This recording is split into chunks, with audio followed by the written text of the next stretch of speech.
Dit was 'n oorlog.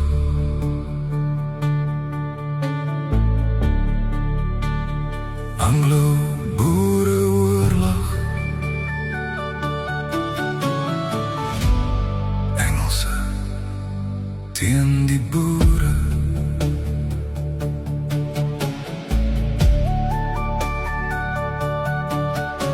Die veld het gerook van kanon en vrees.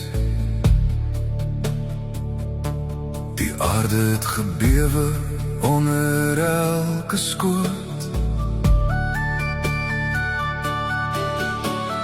Engelse soldate het gekom, maar ons boere het vasgestaan, ongebroken, groot.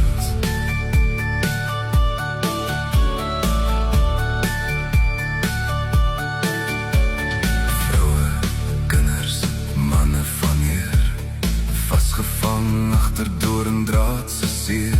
Konsentrasiekampe, koue en pyn, trane het geval in die droë sandfyn.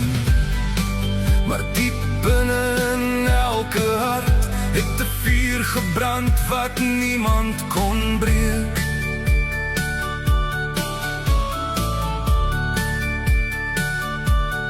Selfs in donker, selfs in smart, was dit hoop waarvoor ons bly spreek.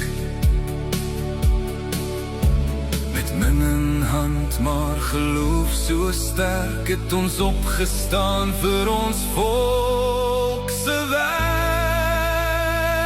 Ons het die kakies ingewag, tussen koppies sonder sterre se wag, met stof op ons skoene, bloed op die grond, maar moed in ons harte, standvastig, gesond. Ons het ons land verdedig met alles wat bly, ons het bly staan.